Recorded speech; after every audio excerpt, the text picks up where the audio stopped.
जय श्री राम, जय बालाजी महाराज भक्तों। मैं बालाजी का छोटा सा सेवक, बालाजी के यूट्यूब चैनल, इसका नाम बालाजी की कृपा है, उसमें आपका स्वागत करता हूँ। एक बहुत बढ़िया अनुभव लेके आया हूँ तुम्हारे लिए, क्योंकि तुम्हारे बच्चे भी रात को डरते होंगे। आपके बच्चे भी रात को हो सकता है डरते हों, क्योंकि एक भक्त हैं, हनुमान जी के ही भक्त हैं, बहुत बड़े भक्त हैं। ये तो नहीं बोलूँगा बहुत छोटे भक्त हैं, ये भी नहीं बोलूँगा, हाँ नॉर्मल मीडियम भक्त हैं हनुमान जी के। उन्होंने, उनका बच्चा जो था 3 से 5 साल के आसपास की उनकी उम्र है, और वो रात को डर जाता था। ये अनुभव बताने जा रहा हूँ मैं, ध्यान से सुनना।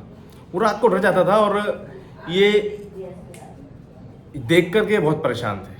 ये सोचते थे कि मैं किस तरीके से इसको समझाऊं, या हनुमान जी महाराज की कहानी या कुछ ऐसी चीज़ सुनाऊं जिससे ये डरना बंद हो जाए, डरा ना करे ये। तो इन्होंने ऐसे ही किया। हनुमान जी के किस्से कहानियाँ बहादुरी के ही सुनाते थे, क्योंकि देखो बहादुरी तो नहीं बोलूँगा, बहादुर तो वो हमेशा से ही है, भगवान है। तुम्हें तो सब कुछ उनकी शक्तियों के बारे में पता ही है। तो उन्हें किस्से सुनाते थे ताकि हनुमान जी महाराज को वो ध्यान किया करे और उसे डर ना लगा करे। हनुमान जी से यही सोचते थे, विनती किया करते थे। एक दिन हुआ, 2 दिन हुआ, 3 दिन हुआ, 4 दिन हुआ, 1 हफ्ता हुआ हनुमान जी कहानी सुनाते सुनाते, लेकिन वो बच्चा रात को डर के उठ जाता था। उसे कुछ फील होता ही नहीं था, मतलब डर खत्म उसका होता ही नहीं था। ये समस्या थी। इन्होंने बोला कि बेटा एक काम कर, पापा मुझे डर लगता है दोबारा से, तुम मुझे कहानी सुनाते उसके बाद भी डर लगता है। कि ठीक है बेटा एक काम कर, तू अब हनुमान जी महाराज को रोज रात को सोते समय याद करके सोया कर कि प्रभु आओ और मेरे को बचाओ, मुझे डर जिससे लगता है उसे भगाओ, ऐसे विनती किया कर। तो बेटे ने बोला ठीक है पापा जी। ये रोज उससे विनती करवाते कि बेटा ये विनती कर, हनुमान जी को बुला और बोल प्रभु मेरा डर खत्म करो, डर मुझे लगना नहीं चाहिए, चाहे कुछ भी हो जाए। ऐसे ही बोलते थे। ऐसे ही हुआ, 2 दिन, 4 दिन, 5 दिन, 6 दिन हो गए। Same condition as it is, वैसे ही था जैसे था। डर इसको लगता रहा, रात को घबराता रहा। तो उनके बेटे ने बोला पापा से कि पापा जी आपने तो कहा था कि हनुमान जी आएंगे, मेरा डर खत्म हो जाएगा, लेकिन पापा है तो हुआ ही नहीं। बच्चा तो चंचल होता है, कुछ भी बोल सकता है कि नहीं, और जो बोलता है वो सच्ची बोलता है। तो उन्होंने बोला नहीं बेटा तुम चिंता मत करो, आएंगे।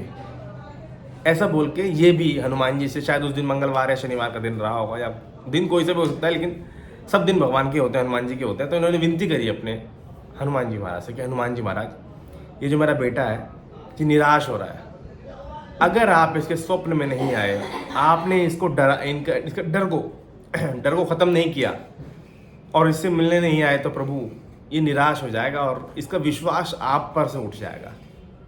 कृपया करें, ऐसा चमत्कार करें कि हनुमान जी महाराज आपके सपने में आए और डर खत्म करें, और ताकि ये तुम्हारी भक्ति में जुट जाए। मैं यही चाहता हूँ, और प्रभु मेरी विनती स्वीकार करें। मेरा नाम ये है और ये उन्होंने अपनी विनती की और ये बोला कि प्रभु आपको मैं आज कई दिनों से विनती कर रहा हूँ आपसे, लेकिन आज मैं आपको प्रभु राम जी की सौगंध देता हूँ, आपको आना है, ये समस्या जो है इसे ख़त्म करनी है। हनुमान जी महाराज के लिए उन्होंने कसम दी श्री राम प्रभु की कि आपको आना है, मेरे बेटे की समस्या का समाधान करना है। छोटी सी समस्या है प्रभु, लेकिन आपको आना पड़ेगा। इतना कह के ये सो गए, बट बेटा भी सो गया, उससे विनती करवाई, वो भी सो गया। रोज बच्चा उनका 2 बजे 3 बजे उठ जाता था। इस बार भी ऐसा, वो 4 बजे उठ गया। ये लेटे हुए हैं, बेटा उठा है, बेटा उठा रहा है, भैया पापा जी उठो, पापा जी उठो। तो जब ये उठे और उस बेटे से कुछ बात कर पाते, उस दौरान ही, कुछ सेकंड के दौरान ही इनके दिमाग में ये आया कि शायद ये आज फिर डर गया। और इतना सोचा ही था कि उनके बेटे ने बताया कि पापा आज हनुमान जी आए थे, और इनकी आंखें खुल गई, नींद भाग गई बिल्कुल। क्या बेटा? हाँ पापा आज हनुमान जी आए थे। तो इनको लगा शायद वैसे ही बोल रहा है। कैसा उलिया था उनको पता, दिखने में कहे थे कि पापा उन्होंने लाल अंडरवेयर पहना हुआ था, मतलब लाल लंगोट पहना हुआ था, हाथ में गदा था, और मेरे ही रूप, मेरे बराबर बन के आए थे, मेरे ही रूप के थे, छोटे ही बन के आए थे, पूरी रात मेरे साथ खेले, और आज मुझे डर भी नहीं लगा पापा। और जब वो गए तो मैं उठ गया और मुझे बड़ी खुशी हो रही है, तो मैंने तुम्हें उठाया कि पापा देखो हनुमान जी आए थे, इसीलिए उठा रहा हूँ तुम्हें बताने के लिए। तो ये सुन के इनको इतना खुशी हुई और कान पकड़ के उसी समय नाक रगड़ के एक पांव पे खड़े होकर हनुमान जी महाराज से माफ़ी मांगे कि प्रभु क्षमा कर दो, प्रभु श्री राम की सौगंध दे दी आपको मैंने, आज के बाद कभी सौगंध नहीं दूंगा, चाहे कितनी भी बड़ी विपत्ति आ जाए, आज माफ़ कर दो आप, चाहे कुछ भी हो जाए। ऐसा बोल के माफ़ी मांगी और बोला प्रभु मेरे बेटे की रक्षा हमेशा करना, क्योंकि इसका विश्वास आप में है और ऐसा विश्वास बनाए रहेगा इसके अंदर, इसके मन में घर रहेगा उस विश्वास का, तो आपकी भक्ति ही करेगा बाद में।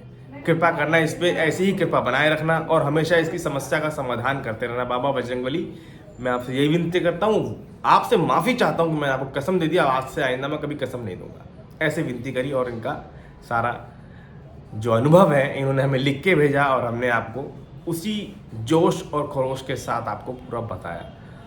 हो सकता है तुम्हें भी सुन के रोंगटे खड़े हुए हों, जोश आया हो, मुझे लगता है हुआ होगा। और ज़रूर आप हमें कमेंट्स में बताना। कुछ कमेंट्स के रिप्लाई जब जब हम कोशिश करते हैं दे ही देते हैं, सबके तो नहीं दे पा रहे आजकल, हम आपको पता ही है, ठीक है ना। मेल्स के रिप्लाई मैं कोशिश करता हूँ एक दिन में 2 दिन में दे ही दूँ। पहले तो 24 घंटे में दे दिया करते थे हम, कम आते थे, अब ज़्यादा आ रहे हैं तो थोड़ा समय लगता है। एक चीज़ और आप सभी को बताना चाहता हूँ कि आप हमारे चैनल से जुड़ें और लोगों को भी जोड़ें, ताकि और लोगों की समस्या का भी समाधान हो, हम ये चाहते हैं। और हमारा दूसरा चैनल भी है वंशु डीपी के व्लॉग्स, उससे भी जुड़ें, उसमें भी आपको बहुत सारी जानकारियाँ मिला करेंगे। जय श्री राम, जय हनुमान जी महाराज, जय श्री राम। अनुभव के बारे में जरूर बताएं। जय बजरंगबली महाराज।